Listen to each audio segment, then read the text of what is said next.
Everyone lies about who they are after dark. Some just do it better than others. I learned that truth in a corner office on the 42nd floor, where the city stretched below like a grid of broken promises, and the coffee was always too hot to drink, but never hot enough to burn away what needed burning. My boss had a tell.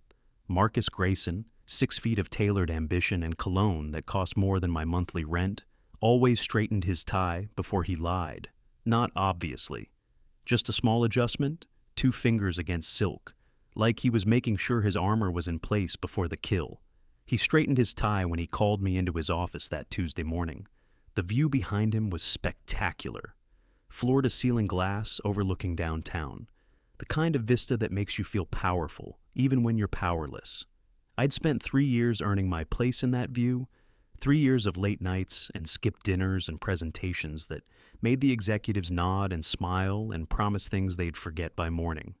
"Emma," he said, and his voice had that practiced warmth that expensive business schools teach in courses about leadership. "Sit down. We need to talk about your future here." Future. That word always sounds like hope until someone uses it as a weapon. I sat. Black leather chair, the kind that's uncomfortable on purpose, designed to keep meetings short. The morning light cut through the windows at an angle that made everything look staged, like we were actors in a play about corporate ambition, and neither of us had bothered to learn our lines. "You've done exceptional work," he continued. His hands were clasped on the desk between us, manicured nails catching the light. "The Riverside acquisition, the Chen portfolio restructure. You have instincts that can't be taught." I waited. Compliments before bad news, that's the formula. Sugar before medicine, a kiss before the knife. "That's why I'm assigning you something crucial." He leaned forward, and his cologne reached me, sandalwood and something darker, something that probably had a French name I couldn't pronounce. "We're bringing in fresh talent, young blood, someone we're grooming for leadership." The word grooming made my stomach tighten. His name is Derek Vaughn, Harvard MBA, 2 years at Goldman. Impressive pedigree. Marcus smiled, and it didn't reach his eyes. "I need you to train him. Everything you know. Your processes, your client relationships, your strategies. I'm counting on you to make him excellent." The words hung in the air like smoke, beautiful and toxic. Train my replacement.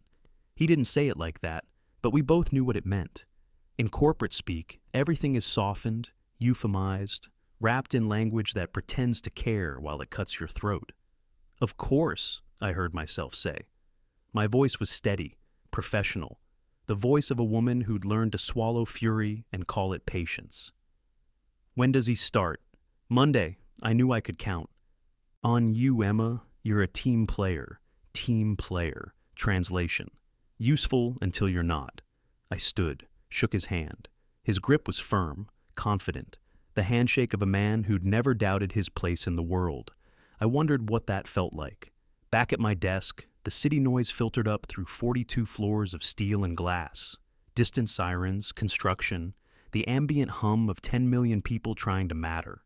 My computer screen glowed with emails, numbers, deals that had my fingerprints all over them, but someone else's name at the top. I told myself I could walk away whenever I wanted. That's how most addictions start. Derek Vaughn arrived Monday morning in a suit that whispered money. Not the kind you earn, the kind you inherit. He had that casual confidence of men who've never been told no, who've moved through the world like it was designed specifically for their comfort. "Emma Chen," he said, extending his hand. "Marcus says you're the best. I'm looking forward to learning from you." His smile was perfect, white teeth, genuine warmth, the kind of charisma that made you want to trust him even when you knew better. I recognized it immediately. The smile of someone who'd never had to fight for anything, who thought ambition was about wanting things hard enough rather than surviving the wanting. "Welcome," I said.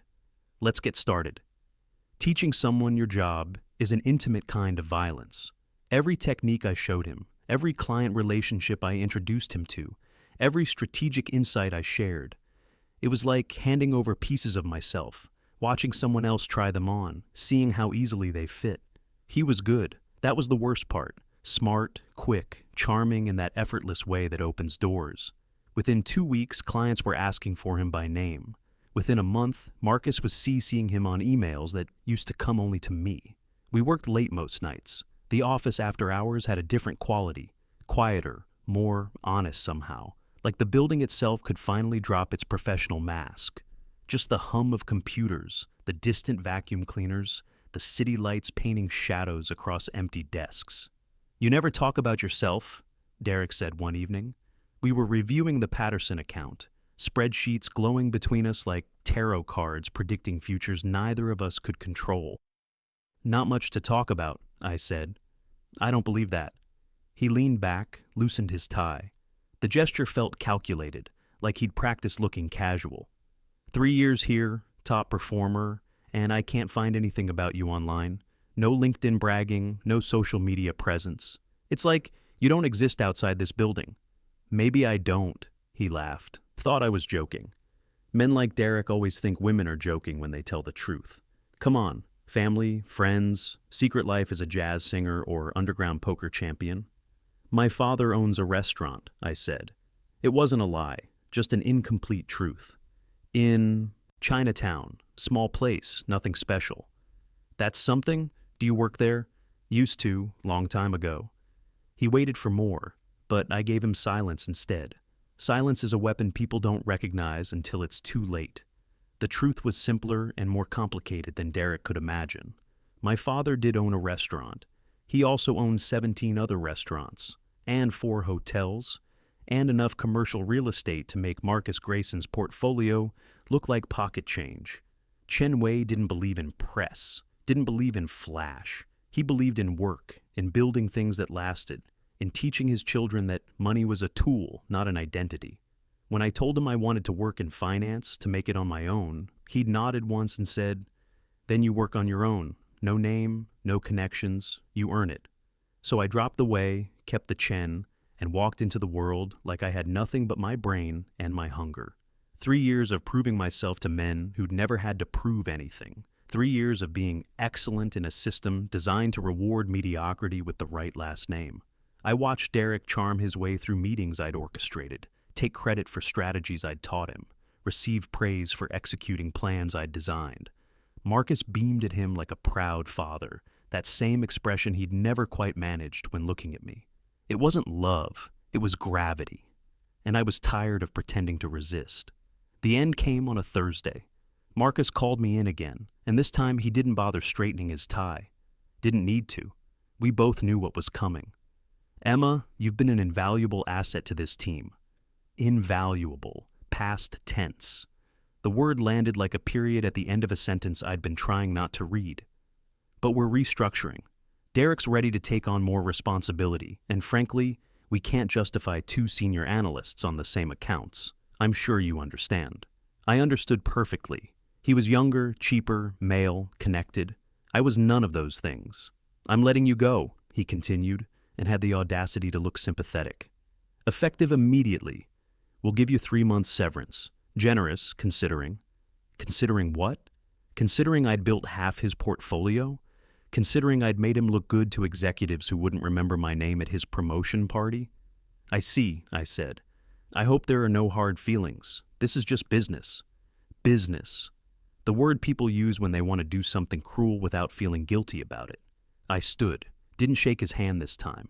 My legs felt distant, like they belonged to someone else, someone who was about to walk out of this building and keep walking until the city ran out of sidewalk.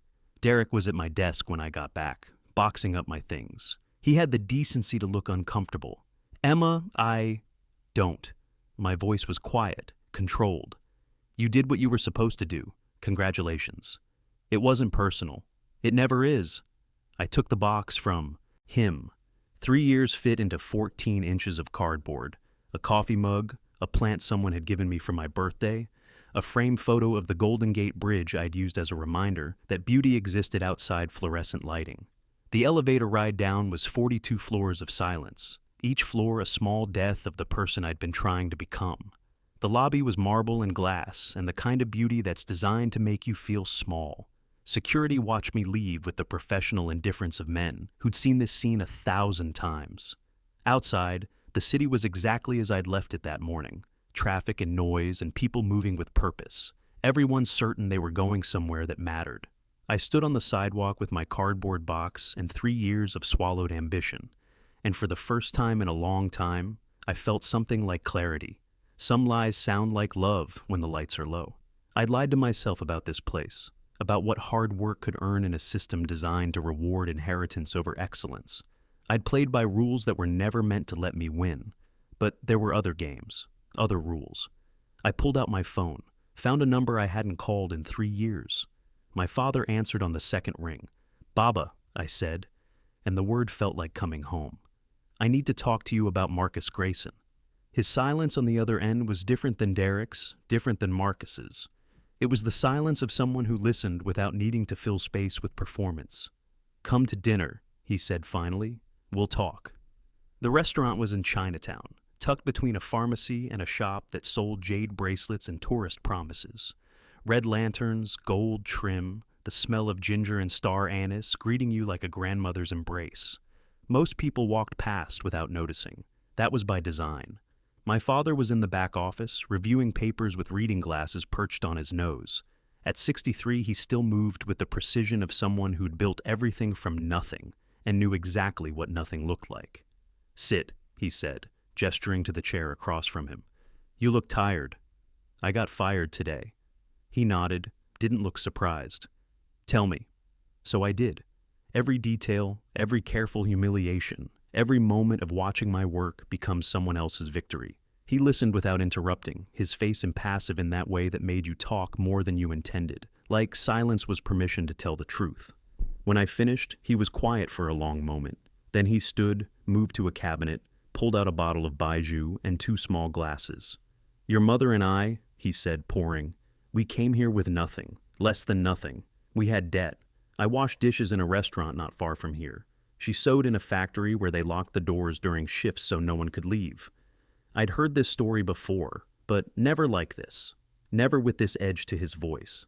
I saved, worked 3 jobs, finally bought that restaurant. Small place, nothing special." He smiled, a ghost of humor. "Like you told your colleague." "Baba?" "No." He held up a hand. "You wanted to do it yourself. I respect that. Your mother, before she died, she said you had something to prove. To yourself, not to me. So, I let you prove it." He pushed a glass toward me. "But now you've proved it. You worked for a man who didn't deserve you, learned lessons about the world that I could have told you, but you needed to learn yourself. So now I ask, what do you want?" The question hung between us like a test. What did I want? Revenge felt too small. Justice felt too naive. "I want them to understand," I said finally. "I want Marcus Grayson to know exactly who he discarded, what he could have had." My father's smile was thin, dangerous. "Then let me tell you about the building on 4th and Market, the one Marcus Grayson's company just signed a 15-year lease on. The realization hit like cold water. You own it. I own many things." He sipped his baijiu. "Buildings, companies, including a small financial firm that's been looking for an acquisition, something with good bones but poor leadership." He didn't need to say more. The pieces assembled themselves like a puzzle I'd been staring at too long to see the pattern. "Grayson Capital," I said. "Their investors are nervous. Marcus has made some ambitious promises he can't deliver. Derek Vaughn is talented, but he's young, inexperienced. Without you, they're going to struggle." He looked at me over his glasses. "Unless they get an offer they can't refuse, a generous buyout, new leadership, a chance to save face. And you want me to—" "I want nothing. I'm an old man who owns restaurants." His eyes glinted. "But my daughter? She's brilliant. She knows that company inside and out. She's just learned every lesson about power and humility and what it means to build something real. If she wanted to run a financial firm, to show these men what actual leadership looks like, I would support that." The baijiu burned going down, sharp and clean. "There's a board meeting in 3 weeks," he continued. "Marcus will be there, presenting his quarterly report, trying to explain why his numbers are down, why his star analyst left, why Derek Vaughn isn't quite delivering what was promised." He slid a folder across the desk. "This is my offer, fair, generous, the kind of deal that lets everyone pretend they won." I opened the folder. The numbers were staggering, but what caught my attention was the organizational chart on the last page. At the top, in neat print, Emma Wei Chen, CEO. He'll know, I said. Marcus will know who I am. Yes. My father's smile was quiet, satisfied. He will know exactly who you are, and that knowing will be more painful than any revenge. He thought control was power. I let him believe it. The board meeting was in a conference room that tried too hard. Imported wood, leather chairs, abstract art. That meant nothing to anyone, but cost enough to mean something. Marcus sat at the head of the table, Derek beside him, both of them radiating confidence that would shatter in exactly 7 minutes. I waited in the lobby, wearing my mother's jade bracelet and a suit that whispered old money in a language Marcus would finally understand. My father had offered to come, but this was mine. He knew that. The receptionist called my name, not Emma Chen, but Emma Wei Chen, pronounced correctly this time, with the weight it deserved, and directed me to the conference room. I walked slowly, let my heels click against marble like a countdown. Marcus looked up when I entered. His expression went through a sequence of emotions too quick to name: confusion, recognition, confusion again, then something like horror as the pieces connected. Emma? His voice caught on my name. Mr. Grayson. I took a seat, spread the acquisition papers in front of me like a royal flush. Thank you for meeting with me. I represent Wei Enterprises. We'd like to discuss the future of Grayson Capital. The silence that followed was exquisite. Derek's face had gone pale. Marcus's hand moved toward his tie, that old tell, but stopped halfway. No point straightening armor when the blade's already found its mark. Wei Enterprises, Marcus repeated slowly. As in, Chen Wei, my father, though I prefer to think of it as my mother's legacy. She was the one who believed in building things that last. I smiled, and it was my father's smile, thin and dangerous and earned. Now, about your company. The meeting took 43 minutes. Every minute was poetry. I laid out the terms: fair, generous. The kind of deal that let Marcus save face, keep a position as senior advisor, maintain the illusion of dignity.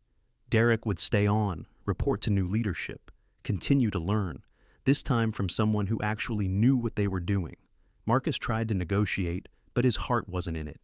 You could see him recalculating every interaction we'd ever had, every dismissal, every time he'd overlooked me in favor of men with pedigrees and connections, wondering what else he'd missed, who else in his life might be more than they seemed.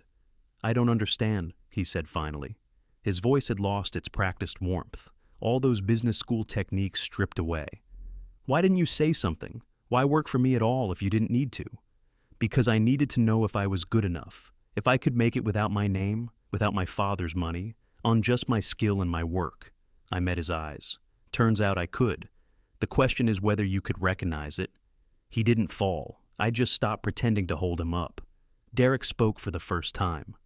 What happens to me? You keep your job, I said. You're talented, Derek. You were always talented. But talent without integrity is just performance. Learn the difference. He nodded. Looked younger suddenly, less certain. Maybe that was good. Certainty made men like Marcus, men who mistook confidence for competence. Doubt might make Derek into something better. The contracts were signed by evening. By morning, the press release would go out. Grayson Capital would become a subsidiary of Wei Enterprises. Marcus would keep his title and lose his power. Derek would stay but report to me. And I would run the company I'd helped build, this time with my full name attached. In the dark, truth wears perfume and pretends to be desire. But eventually, morning comes. And in morning light, truth looks different, harder, clearer, less forgiving. I stood in Marcus's old office, my office now, and watched the city spread below like it had always been, waiting for me to claim this view. The coffee was still too hot to drink. The leather chairs were still uncomfortable. The glass still showed me my reflection and the world beyond it, doubled and strange. My phone buzzed. A text from my father. Proud of you, dinner Sunday? I typed back, I'll bring the wine. From the doorway, Derek cleared his throat. Ms. Wei Chen, the Patterson team is here for their meeting. Thank you, Derek. I'll be right there. I straightened my jacket. Not armor, just clothes. Just another day of being good at what I did, with or without the name that made people pay attention. He hesitated. For what it's worth, I'm sorry. For how it went down. You did what you were taught to do, I said. Not unkind, just honest. Now, I'm going to teach you something different. If you want to learn, I do. Good. Then let's get to work. He left. I took one more moment alone in that office, in that view, in the silence that felt earned rather than imposed. Outside, the city moved with its usual chaos, everyone certain they were going somewhere that mattered, everyone lying about who they were after dark. But some of us, the ones who'd learned to be honest in the darkness, we didn't need to lie anymore. Revenge doesn't need noise, it needs timing. And I'd learned patience from the best teacher there was.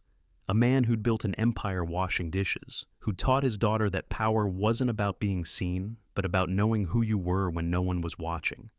By morning, there was nothing left to prove, just the sound of my heels on marble. Proof that I'd learned to walk into rooms like I belonged there, because I did, because I always had. The jade bracelet on my wrist caught the light. My mother's gift worn smooth by time and touch. She'd never seen this office, never knew I'd prove her belief in me correct.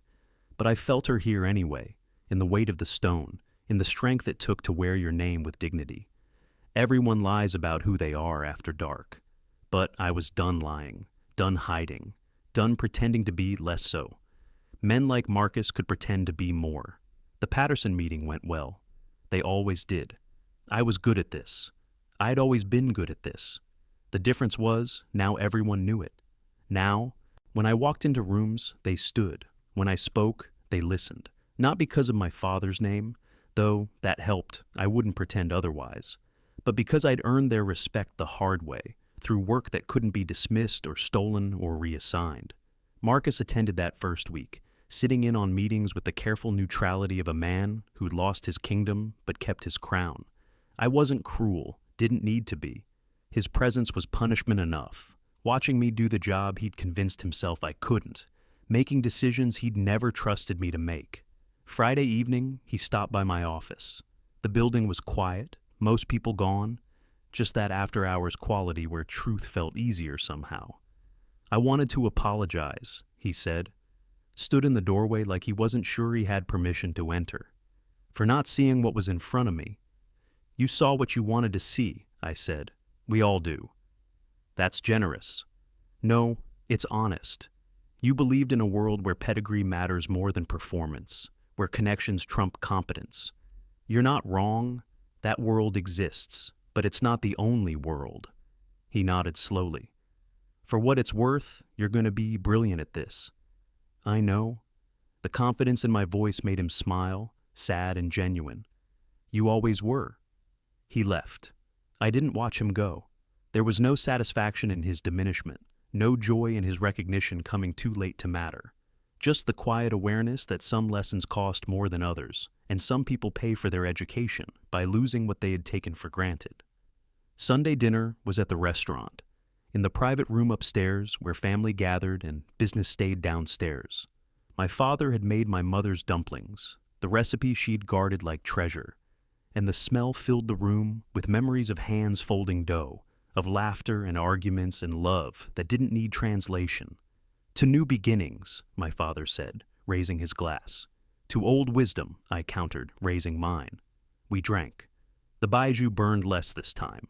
Or maybe I'd just learned to handle it better. Either way, it felt like celebration without triumph, acknowledgement without arrogance. Your mother would be proud, he said after a while.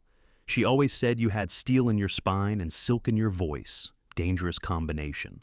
I learned from the best. You learned from yourself. We just gave you room to grow. Outside, the city was starting its night routine. Lights blinking on, people heading out or heading home, the endless cycle of ambition and rest and ambition again. Somewhere in a corner office, Derek was probably still working, trying to prove himself to new leadership. Somewhere in a smaller office, Marcus was probably wondering how his story had ended up like this. But here, in this room that smelled like ginger and star anise and history, I was exactly where I needed to be.